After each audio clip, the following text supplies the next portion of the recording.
Pamirsa ring segara Karang Sanur melinggih-pelinggih unik. Sane boleh perhatian saking warganet miwah kramene. Sane mewasta pelinggih segara.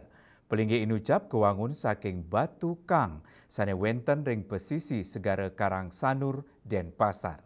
Ketahnyane kaanggen genah oleh komunitas yoga antuk ngaturang Banten sedurung ngelaksanayang latihan yoga.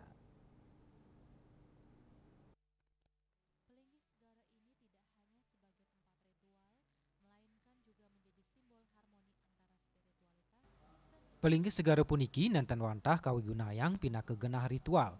Pelinggih inucap taler nyih nayang karahayuan, pantaraning spiritualitas, seni miwah palemahan.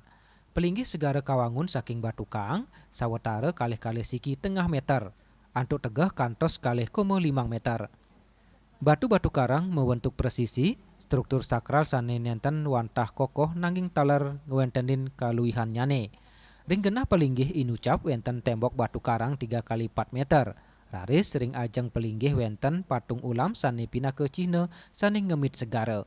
Nyabran semeng patung-patung inucap setate kaaturin Banten oleh kramane pina ke Cina bakti majang palemahan. Sadurungyane pelinggih segara kawangun antuk senderan sawetara lulas warsane lintang. Daweg punika wentuknyane wantah marupa drum plastik sane kadadosang genah membanten katahnyane kaaturin oleh krama sane jagi ngelaksanayang senam yoga. Pelinggih segara rauhe mangkin sampun merenovasi. Proses pewangunannyane wantah nelasang galah kirang saking awuku, malarapan wantuan kramane. Medasar saking gegiras gotong royong krama raris mupulang Batu Karang, ritat kalu toyo segarane sampun nyat. Ritepengan mangkin pelinggih segara nenten wantah dados ikon spiritual ring segara Karang. Nanging taler pina ke Cina pemargi sane imbang pantaraning manusia sareng palemahan. Malarapan keunikan inucap palinggih segara boleh uratian becik saking wisatawan lokal wiadin mancanegara sane kadaut oleh kearifan lokal tur estetika Bali.